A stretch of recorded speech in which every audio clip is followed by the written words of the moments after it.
that you're all doing very well. Today we are going to look into the anatomy and of course the structure of a resume. A resume is a document that is a way that we can always share our experience and our abilities and our level of performance to employers.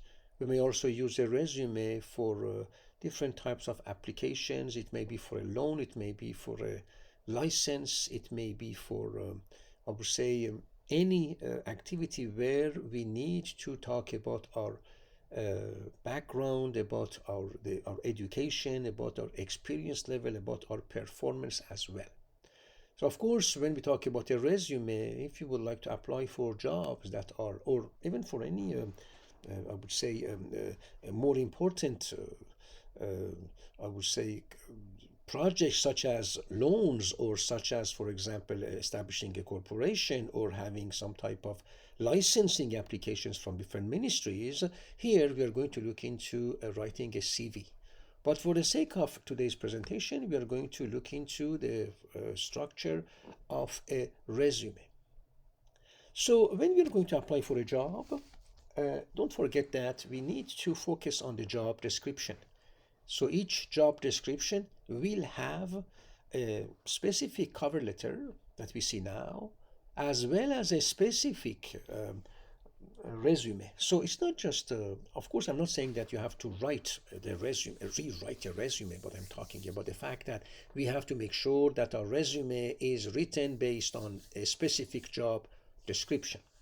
So when we start with the cover letter, it should not be long. And nowadays, when you're sending an email, your cover letter is already written in your email. Unless you would like, of course, to submit through web interfaces your cover letter in addition to your resume. And in some, again, web interfaces, they also have a placeholder telling us if we have any other additional document to submit. This is where we can submit our CV, we can submit our I would say examples of the work, of our articles, of our I would say reports, anything that we can share, of course, with the company. And again, the cover letter itself is just a very simple structure where you have usually 3 paragraphs. So first of all, in a cover letter, and of course on the top of your resume as well, we put our first and last name. For the address, you may not need to put the address, but you need to put your of course, some ways to communicate back with you. So your cell phone and your email are important, but you can always add your address as well. Make sure that you are that you are not too far by, I would say, 8 hours or 6 hours drive from where you're going to live, because we also look into the other factors like do we really want you to drive 2 hours to come to the work and then drive 2 hours to go back home? These are some factors that may also affect the decisions, and of course these decisions are going to be communicated with you as well, unless you would like to relocate, of course. Now for the cover letter, make sure that this is well written, no grammatical errors, no typos, of course. Don't put too much information. Don't put too much information that will satisfy you, because you are here to give information about your abilities and experience and skills based on a job description. So you don't write this cover letter for satisfying yourself. You're writing this cover letter to present yourself to someone else who may not know that. May not know you. So here we are going to, of course, look into, the person is going to review your cover letter, doesn't know you, of course, so he or she is going to read the cover letter, and, of course, when we see that it's well written and it's concise, precise, and right to the point based on the job description, you started already to, again, be better perceived as a person who is focused, can communicate, is again following, of course, the job description requirements. So we can now look into who is the person. So this is a hook already. So first paragraph, you write down about again where you search and found the job, what you're applying for, and it is a matter of a few sentences. The second paragraph, this is where I personally again recommend my students is to write a second paragraph where you are looking into writing about specific points that are important for the job, because we already have your resume. So here you can just write about my earlier work experience and completed corporate level training to support my application include what. You can also add just another sentence or a top to say, indeed, I have this degree from Canada, for example, if you're applying for a job in Canada. And then I do have, for example, this experience. So just maybe you can add one or two sentences on the top of the second paragraph. Okay. But in the second paragraph, you need to tell us that you have some trainings in Canada. Again, if you're applying for Canada, because in Canada, okay, because of the jurisdiction, because of this country, because we have a government, of course we have federal government, and we have also provincial governments and municipal governments. We have our own laws, regulations at different levels, so federal, provincial, and municipal levels. We have our own laws about copyrights, about corporations, about education, about healthcare, about ethics as well. So if you already had some certificates, for example, from other countries, you still need to show that you came to Canada and you have been going over the trainings that were given to you based on Canadian standards, based on Canadian regulations and laws. Okay, so if, for example, you have a certificate in HIPAA from the States, which is for ethics, we may accept it, of course, but it's not Canadian, regulation. If you have an experience, for example, a certificate in, again, something like, I don't know, in law, for example, okay, you may not have the same law in Canada. Okay, you may be, for example, you're coming from France, and you know very well that the judiciary system is not the same.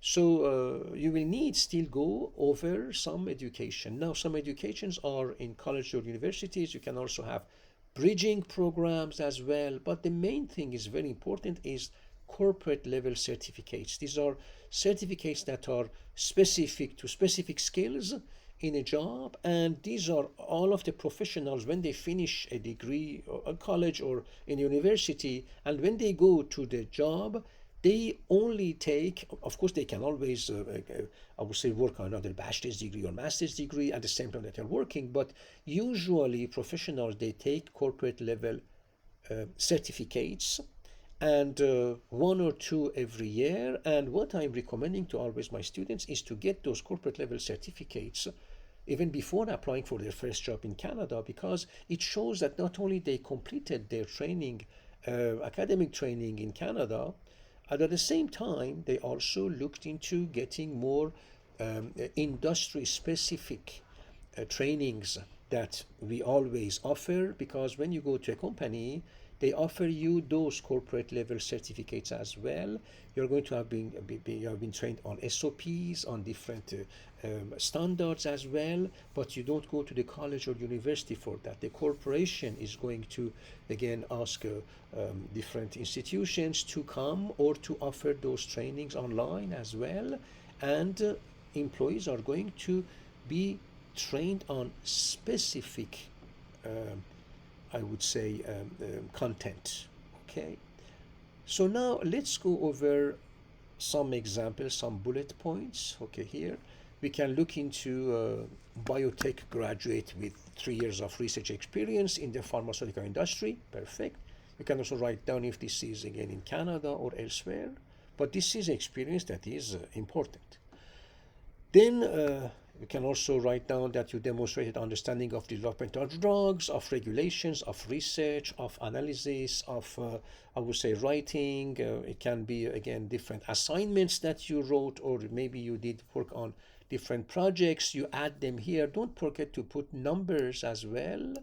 It's important to show that you have been performing. And how we can have metrics or measurements of your performance, it's usually through the numbers or percentages. There are still numbers as well.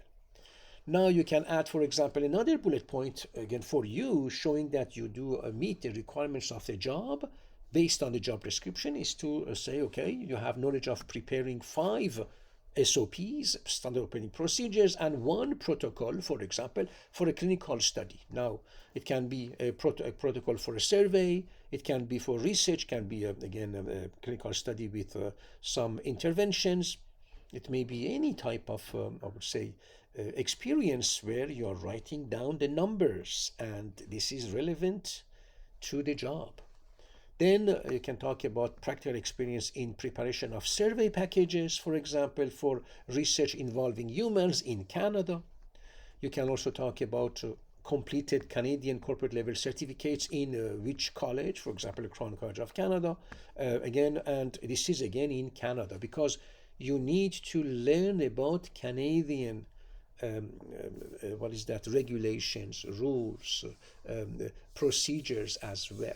We do have international standards, but again, we have Canadian standards as well, based on international standards as well, but the trainings that we are offering you are mainly adapted with Canadian requirements. That's why it's important that you get your trainings, of course, in a Canadian institution. Okay, whatever you had from other countries, they always are valid, but when an inspector comes to a company in Canada and they say, okay, I also want to see if your employees are qualified, you cannot just say, yes, I have someone who was, who was fully qualified in Indonesia, for example. With all due respect, okay, I know that this has its value, but still the inspector is going to say, look, okay, but Indonesia is Indonesia, or China is China, okay, but you can be in Europe, perfect. But here we're in Canada, and the person needs to be trained on Canadian regulations and guidelines, and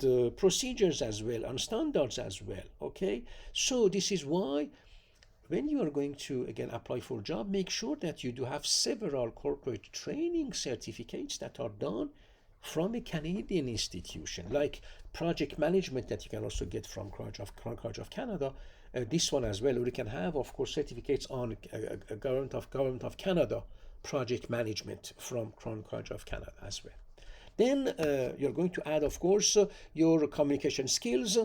You are going to write down how many years of experience, for example, you had with Microsoft Office. You can also talk about your experience in handling multiple tasks and successfully completing I would say, them within allocated time. So these are all bullet points that you're going to add in your second paragraph, so that it's going to make things easier for the reviewer, for your, I would say, cover letter to understand. And again, don't forget that this is in addition, it's a complementary, I would say, information with your resume that you are also going to submit. So your third paragraph is going to just talk about you being able, of course, to do the job, that you believe that your ability and your skills and your knowledge got almost obtained from Canada are again the good fit for the job, and you will be delighted to meet with the person in order to go over what you can bring to the team. And of course, you can also add your email address again here, even if the email address is already also written on the top on the header of your document. Then you are going to look into your resume. So your resume again here is written in Times New Roman, but I always recommend to write it in Arial. Okay, still, if this is in a Word document, and we can always make it larger or amplify that, we can always use this font as well. But the most I would say conventional way is to write it in Arial. Okay, so now here you put your first name, last name, cell phone, email, okay. If you don't have an email which is, I would say, seems professional, okay, you can always go to different online, I would say, websites. You can go to Outlook, for example, .com as well, and get a free email with your first name, last name, or, okay, maybe some other words, but don't put something like from me to you at hotmail.com, okay? This doesn't sound professional, okay? And you can at least look into having an email which seems to be professional. And then for your qualifications, you're going to write them down as well. Again, you need to write it. Of course, some of my students, they write the skills after the professional background. Some, they don't write it because it's already embedded into their, I would say, their professional background.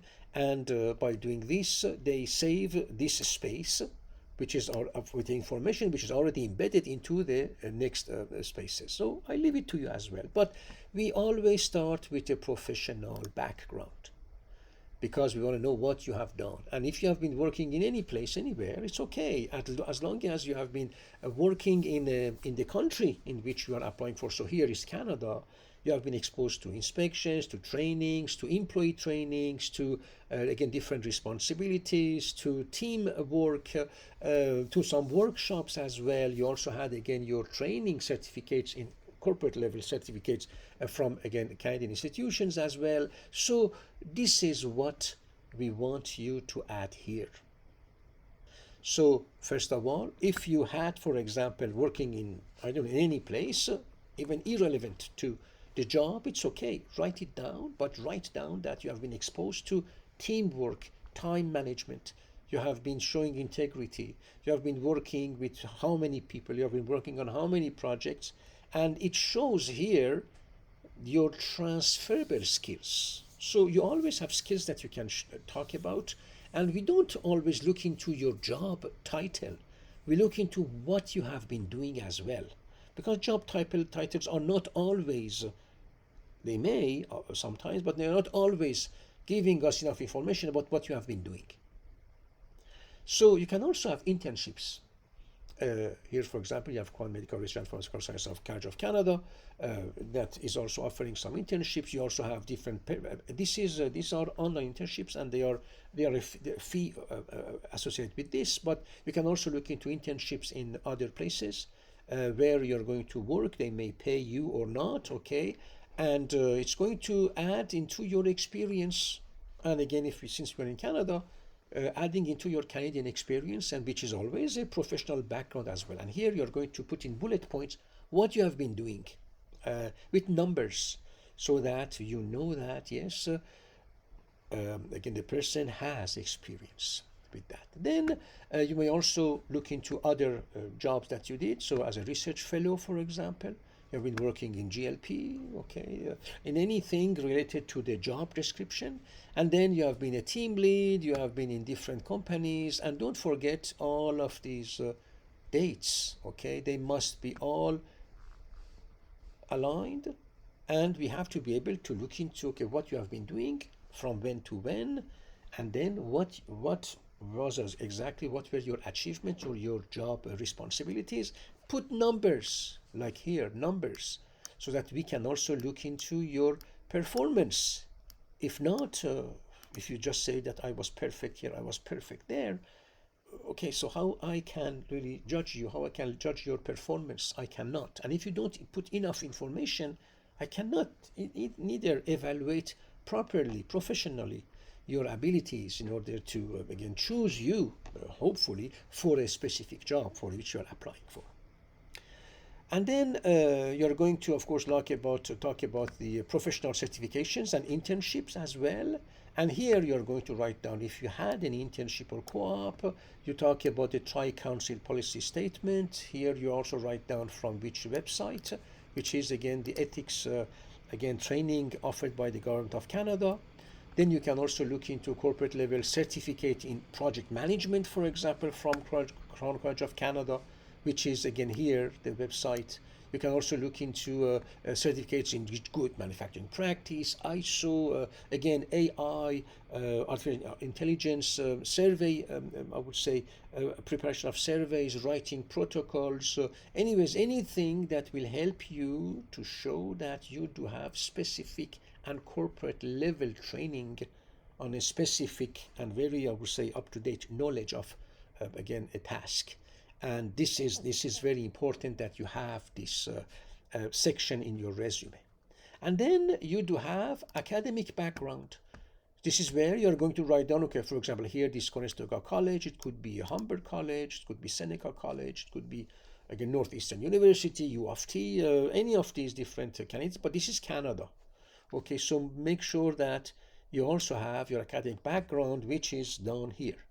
And then you can also talk about, again, your bachelor's degree, master's, anything that you have done. Don't forget that all of those dates are also aligned, and I can easily look into the bullet points that are giving me enough information to be able to judge, evaluate your abilities and your skills for a specific job. This is why I'm asking you again to make sure that you write a resume based on a job description. This is how we are going to be able to evaluate you fairly. Okay, fair for you and fair for the business. That is also a need of having people like you to be qualified, but you have to give them enough information, and not to give all of the information. Look into information that they need to get from you based on the job description. Make sure that you have Canadian experience. Okay, make sure that you have Canadian credentials. Make sure that you have your again corporate level certificates as well, just to show professionalism, just to be different from other candidates, just to have a solid resume, mainly when you are again applying for a entry level job. And don't forget to continue to take your certificates every year, one or two every year, so that it shows for your next job as well. You may want to change your job after 3-4 years. It shows that you have been continuously and consistently or regularly updating your knowledge. Now it can be in any field as well. It can be on as I told you, project management. It can be on critical thinking. It may be on strategic management, for example. So you can always look into those corporate level training certificates, where you learn as well as you get a documented proof from a Canadian source, of course, institution, in order to show that yes, I am being trained on again these specific topics and skills, and I'm able now to get more responsibilities, or in your own job, or in another job in another company. I can also add your awards and honors. Of course, it shows your commitment. It shows excellence in your work as well, or recognition of your excellence, which is always useful as well.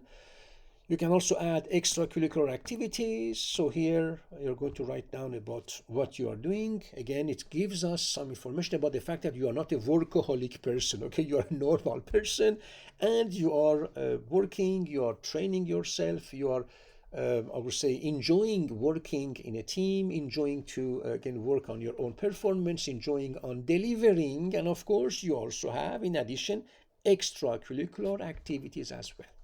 And then for the references, write down they are available upon request in an interview, or after the interview. We may ask you to provide your interviewers or the company with a list of 3 references. So the references, contact them first, because they may not be able to be your reference, because when we are again acting as a reference, it will take us about 1 hour, I would say, for because of the interruption of what we are doing, and then we have to look into your resume, write, going back and forth with your resume, and an interface where we have to write a recommendation, or again in many interfaces. I remember that I've been having so many different I would say questions. Okay, talk about the strengths of the person, weaknesses of the person, areas of improvement. What do you think about this? What do you think we should train to the person? Tell us, give us 6 or 5 strengths of the person, and explain why you are seeing the person having these strengths. Okay,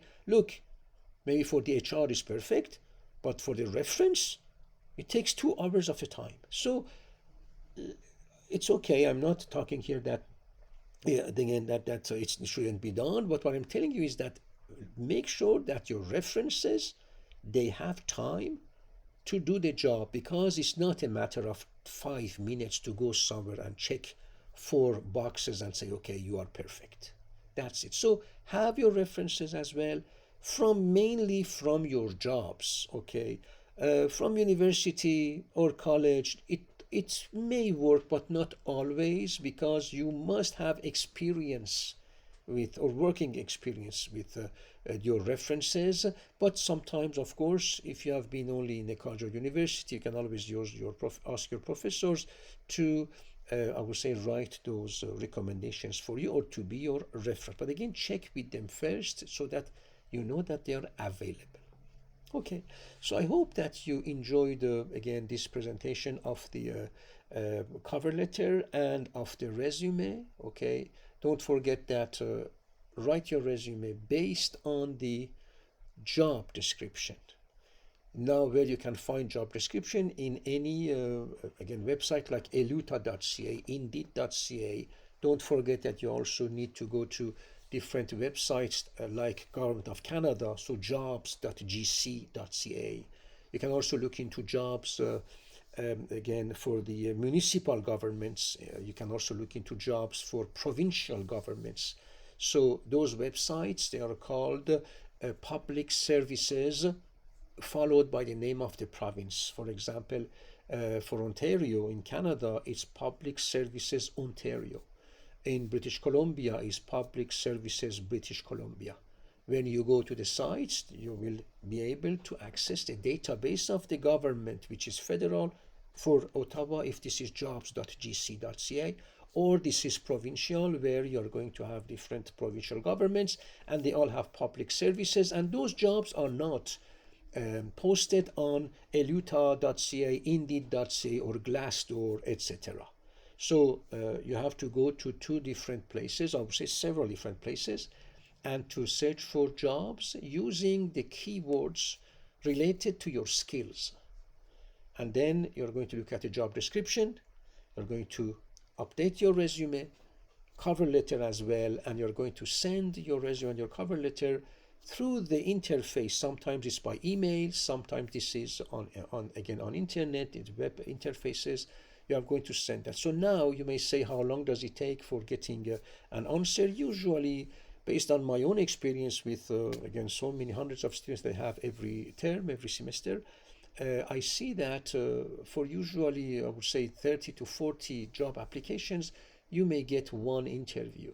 Okay, and from the time that you can send your job application with your resume or CV until the time when you are going to get to the job, it may take up to 3 months, 2-3 months. So I always say to my students that when they are at the last semester of their again their program, that they should also start getting some corporate level certificates, okay, and they'll have to start writing solid resume and adding Canadian experience if they're applying for a job in Canada, in order to again show that yes, they are again the best candidates for a job, and then to start applying for jobs even as soon as they start the semester, because the time that they go over different I would say different steps in the hiring procedures, it may take 2 or 3 months. I'm not talking about a very low percentage of jobs where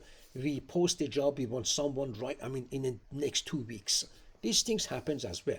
But the majority of jobs, when you're applying for a job, it may take up to 2 3 months before you again start working. So don't wait at the end of the semester.